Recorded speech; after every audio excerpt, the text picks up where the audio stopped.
1 second. There is only 1 second separating the Dakar leader Nacho Cornejo from Toby Price.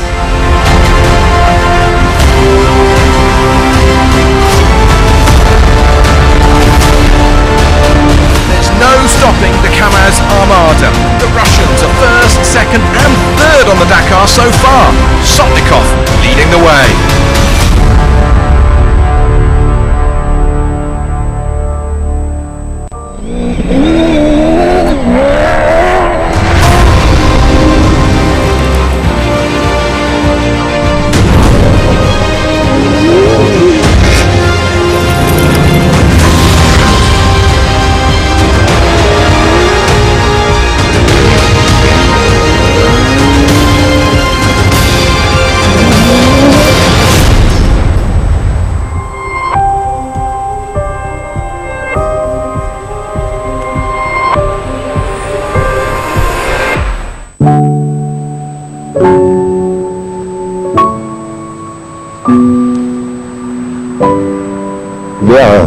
Hubert, in the 80s, is the man who showed me the way.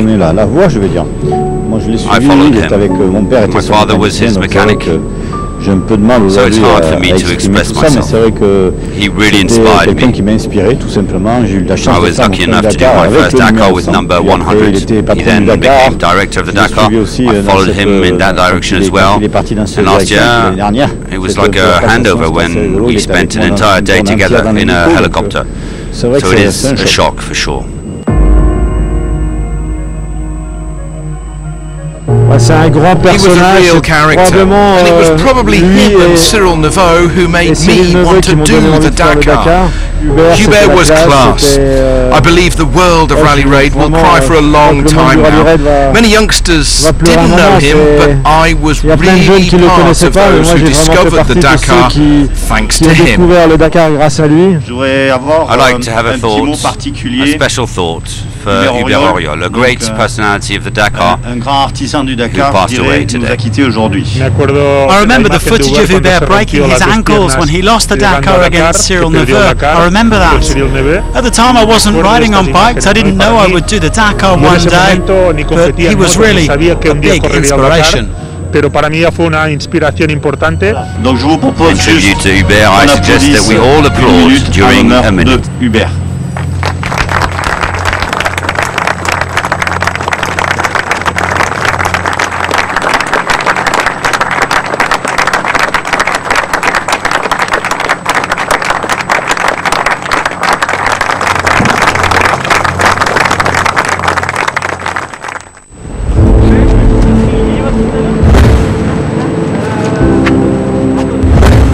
Marathon bivouac in Sakaka yesterday. No assistance and no shortage of kinks for the bikers to iron out.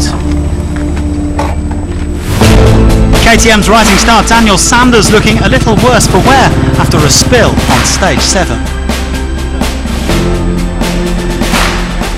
Oh mate, I just met Mike Tyson in the dunes, mate. He just gagged me on. I had a crash in the dunes leading the boys out. I hit the sand and there was a rock in it. As I turned it grabbed the front wheel and I just went head first into the sand dune. So yeah, I've just cut my lip and sort of chewed on the inside of it. So Sanders getting a helping hand from Xavier de Sultre, whose deal this year involved helping out the KTM and Husqvarna factory riders on the marathon bivouac. It's all part of Dakar. It's the experience. I was doing it too easy, so I had to throw a curveball at me, give me some pain. Ross Branch also coming to terms with a crash that ended his hopes of overall glory. A disappointing day. Not so much a hard day, just a really disappointing day. So, but I guess that's what rally is about, and you win some, you lose some. Today I lost. And this is one to keep an eye on. Toby Price using cable ties to patch up his rear tyre. This is what awaits on part 2 of the marathon stage, 375 kilometres with some spectacular canyons on the road to Neon.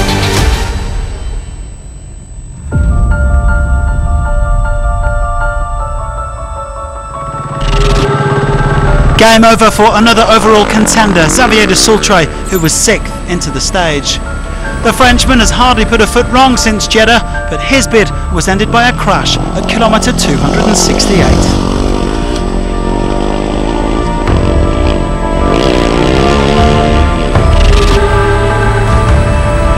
Luckily no major damage, but his Dakar ends in a helicopter.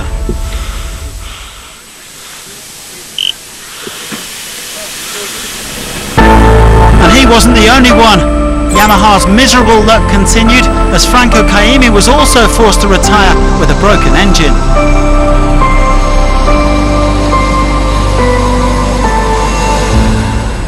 Luckily it wasn't all doom and gloom.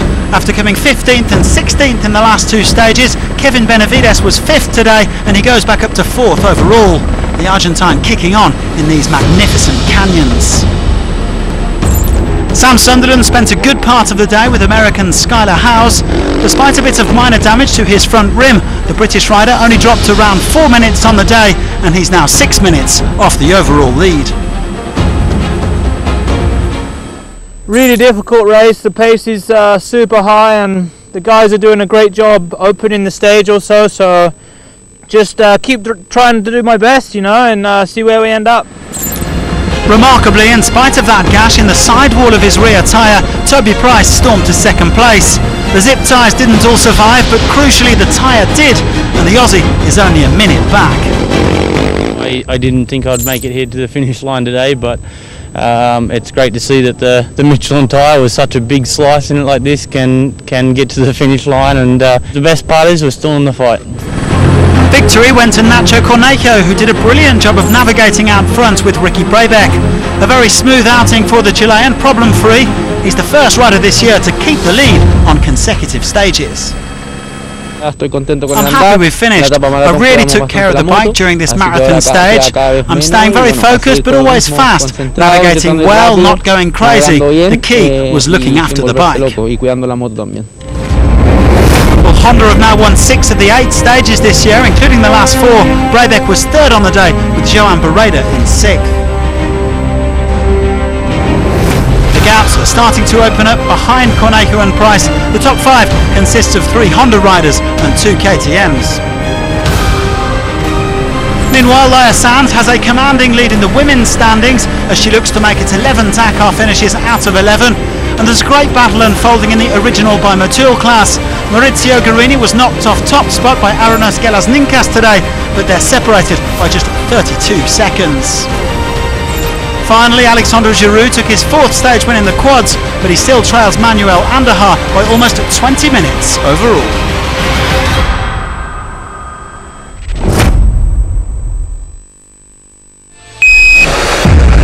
We have ignition sequence start.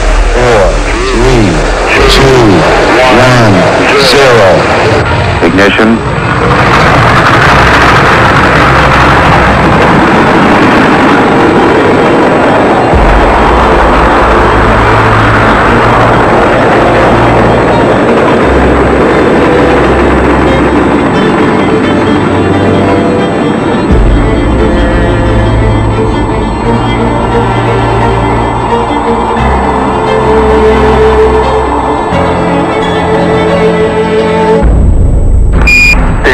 Landed.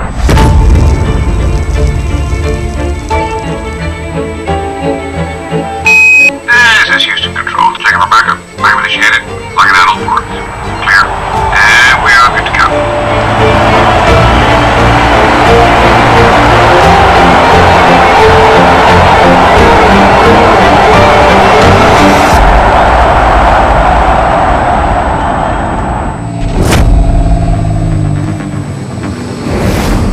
Last night, the crews arrived in Sakaka, having completed half of the marathon stage with no mechanics allowed at the bivouac, so it was down to the drivers to work on their own cars with what they'd brought with them in the car, or with a limited number of spares that some would have on a racetrack that would arrive later in the evening. For those who were hard on the car yesterday, they'd be hamstrung today, as the marathon stages are just that, a true endurance event that totals over 2.5 WRC rallies in one go. No campers either, it was bed in a dorm. It was cold and misty as dawn broke, but the crews had a clear view at the start.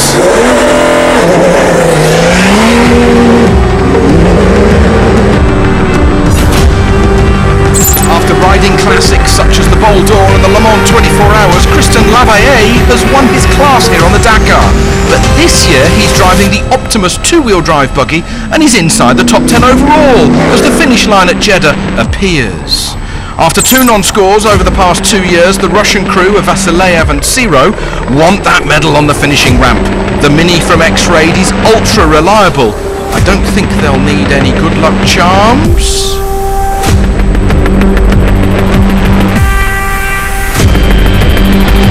Still on the cusp of a podium, Jakub Skizgonski took 2 flats early on, so was patient and smart for the rest of the stage.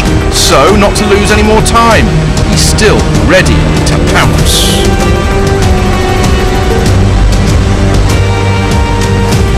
24th to 13th to 10th overall in the past 3 stages means Cyril Dupre has had the best result of the year with 5th to Neom for he and hardcore explorer Mike Horn.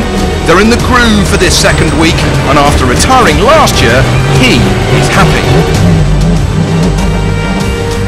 The Abu Dhabi team are doubly happy tonight as Sheikh Khalid Al-Qasimi snuck 4th, just 5 seconds quicker than his teammate. Both cars have been trouble-free, so the squad are over the moon with his 7th overall. We balanced today, we try to be cautious on the difficult part, especially the rocky, try to take it a little bit easy. On the last section where the navigation is quite difficult, we backed off just not to lose some time. It was a good rhythm, balanced, very balanced stage. I'm happy today.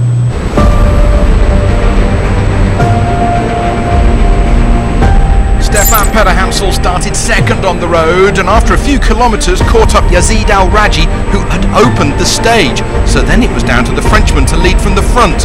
The pressure is immense for these drivers at the top of this rally, and even Petter-Hansel lost the smallest of margins towards the end. The battle is so intense, every second, every minute is important. Such a close second today for the reigning champion though, Carlos Sainz. He is still ruining the time he lost earlier on in the event, but that's yesterday's news. He's in the mood and he went well today to second over the 375 kilometres.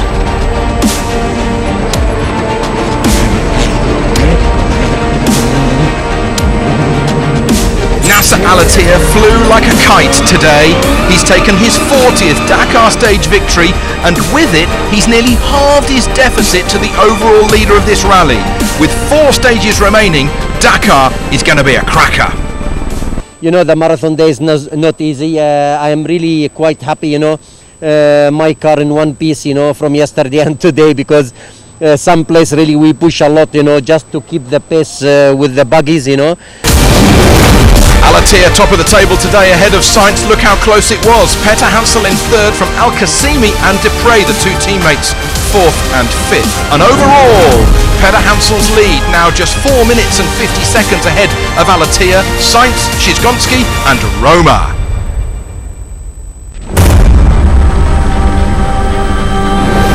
The lightweight cars are now right on the pace of the big cars from a few years ago. They're half the weight of the front-running 4x4s and huge fun to drive for the growing number of crews from all over the world. The road section to the start saw stage winner in the first week, Cristina Gutierrez, run into some gearbox problems, meaning she actually didn't start the stage. Some cruel luck for the Spaniards. Aaron Domzala's run in 2-wheel drive yesterday meant he had to put in new drive shafts last night, but it seems something else may have broken on the Can-Am in the stage, and he's lost the overall lead of the lightweight class. So with Domzala limping, it should have gone to Seth Quintero, but things didn't quite go so well once in the stage. After 3 3/4 hours, he lost 6 minutes to the winner, but his focus is now on American Austin Jones, who now leads the Dakar by 9 minutes. The 24-year-old came to the Dakar last year as a rookie, but with co-driver Gustavo Gugelmin, they are now hand in glove.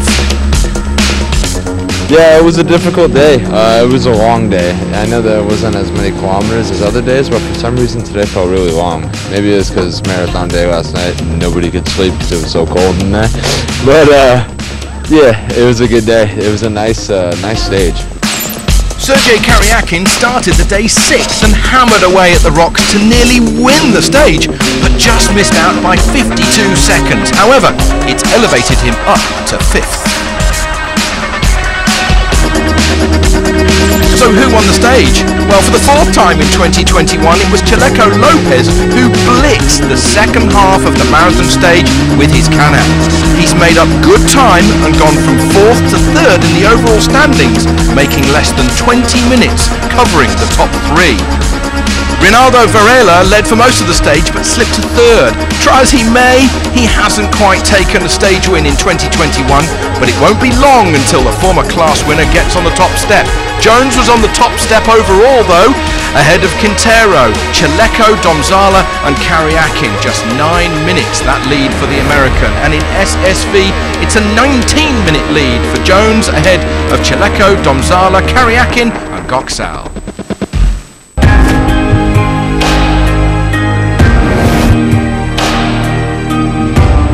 I'm Kristen Matlock.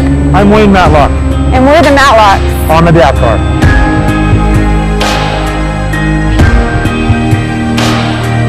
When we first started dating, he was just getting serious about racing, and I decided about 5 years into our relationship, I think, that I would start having some fun too. We like to show everybody that husband and wives, moms, dads, everybody can get out here and do exactly what we're doing as well. The couple from California decided after years of racing Baja to take on the Dakar, both in separate vehicles. But could they have competed in a same car? If we want to stay married, yeah. No, not possible. It's better for us to each drive. When you get a husband and wife, the husband telling the wife which way to turn, that doesn't work out too well in a normal sedan. So in a race car, it doesn't work out very well at all. And vice versa. And likewise. Yeah. And what a tough learning curve it's been for the couple in this very unfamiliar environment. It's one of these races I never thought I'd have the opportunity to do. We didn't realize how much work it is to do. It's a big monumental task. I'm cold, I'm tired, I'm hungry. I'm just wanting my shower and a bed. You kind of ask yourself why, and then the next morning you wake up so excited to do it all over again. And kind of an emotional roller coaster because it's tough. I think Dakar's up and down for everybody. Yeah. It's definitely emotional. It plays mind games with you. Very mental, yes. Yeah. We're not going to be able to continue. I'm really sad, but that's Dakar, and we're very competitive against each other and with each other, but we're also each other's biggest cheerleader or number one fan. We want the best for each other.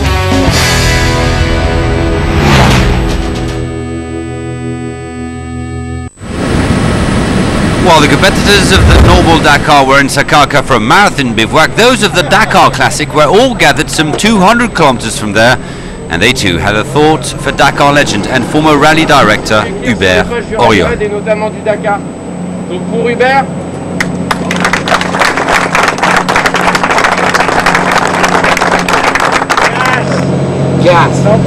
There was an atmosphere of the old African rallies at the Classic Bivouac.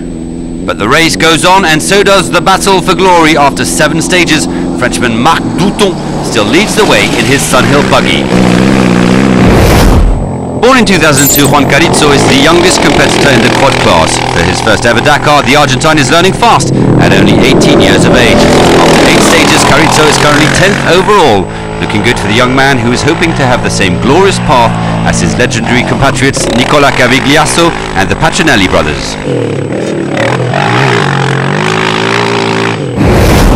For the first time this year, Beijing Automotive Industry Corp, also known as BIKE, has entered the rally with 3 cars. one of China's largest car manufacturers, is managing wonders for their maiden Dakar. After 8 days of racing, the three BJ40s are currently 17th, 16th and 14th overall, with Yang Yu leading the way.